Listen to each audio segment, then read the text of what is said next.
Ladies and gentlemen, now we review Justice League Crisis on Infinite Earths, Part 3.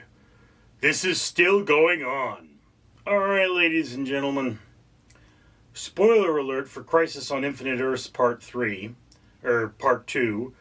Part 3, we join the Justice League and its many Infinite Earths iterations after Supergirl has destroyed the Monitor and the entire univers,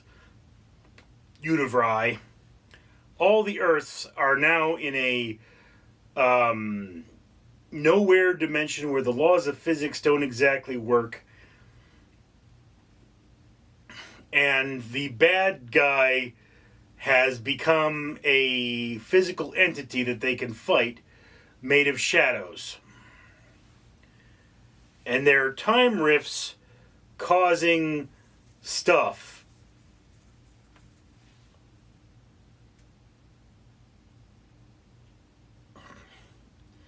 So the bad guy made of shadows every now and again pokes out of nothingness, grabs an Earth and destroys it, and billions of people die. But we still have superheroes doing things like going on side quests to stop dinosaurs from killing individual people. There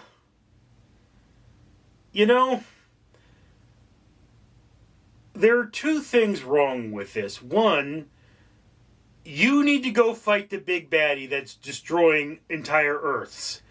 The individual people, it's if you have a forest fire and 1 million people are going to die, but over here you have an entire Earth that's going to blow up.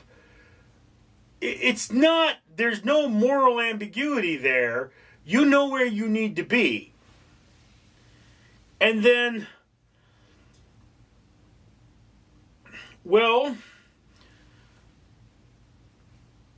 Superman is not going to have any trouble with the T-Rex, alright? If you got 1 million T-Rexes to attack a city, Superman should have no real trouble fighting them. He can move as fast as the Flash and punch as hard as Superman. That's one of the problems. You have the Superman problem where Superman is so overpowered that, nothing can really challenge or bother him. That's the thing about Superman, Basically, when it comes to a physical fight, the only thing you can do is make Superman really tired. So, before I go any further, let me remind you that for every 1,000 subscribers I get, I do purchase one of these bracelets. Bracelets from 4Ocean. And 4Ocean pulls a pound of trash out of the ocean every time I do that. My back is hurting. I haven't been drinking enough water, and my back hurts when I don't drink enough water.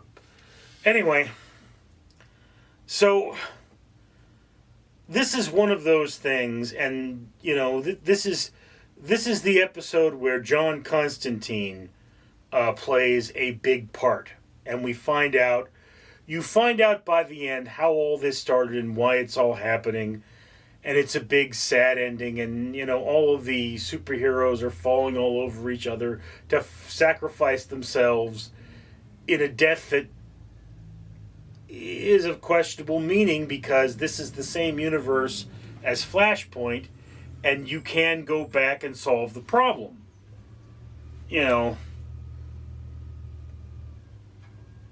Trash truck.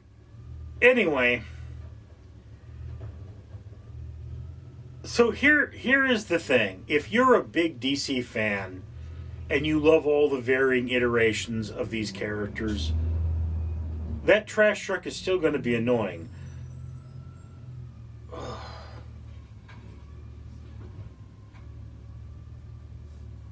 It'll move on in a second.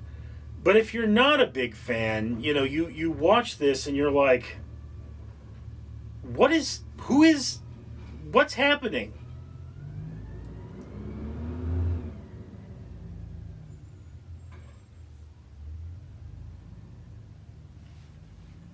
And,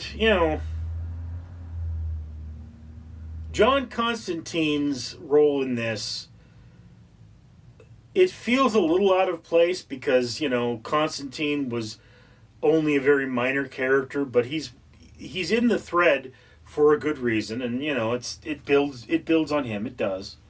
So you ask yourself, well, was that worth it? And I guess if you're a fan of the comics, yeah, you want to see your lower tier characters show up.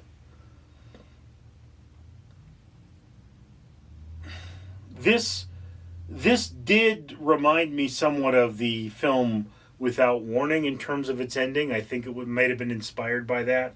I don't know if Crisis on Infinite Earths predates that film, but it's considered a pretty good film for being a made-for-TV movie. And, that's basically you get a Without Warning ending,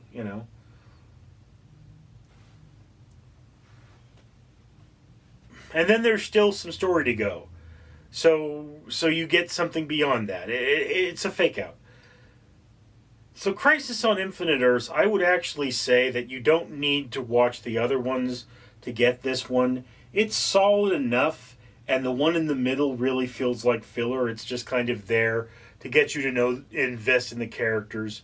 If you're watching them all three together, that's probably the best way, because they do build on each other, but you don't need to watch them all three together. You could just watch this one and get the basic plot and enjoy it just as well, I think. So, yes, I think this is probably the best of the three. Having watched, I would have to watch them all again to be sure, but this should belong high on your watch list. Crisis on Infinite Earths is a big plot point in the DC universe, and I mean, can you call it a multiverse if they're all interconnected? I don't know. But that's just one of those things, is that I was not a fan of the second one. I think I liked the first one okay. It was a little bleak and silly, and physics didn't make sense. And this one, it's bleak and silly, and physics doesn't make sense. And that's just kind of how these things go. But yeah, I'd say this is middle to upper middle of your watch list. It's not a bad film by any means. It's enjoyable. Anyway, that's just my opinion. Love to hear yours. Comments below. I'm Richard. Ladies and gentlemen, I am Barry, the official strawberry poison dart frog of Random Street Theater. And I am here to remind you, of course, that for every 1,000 subscribers Random Street Theater gets, they buy one of these bracelets I'm wearing as a necklace. These bracelets are from the company 4Ocean, and for every one of them that's purchased, a pound of trash is removed from the ocean. Why should you care? Because the world is full of trash, and you shouldn't be part of that.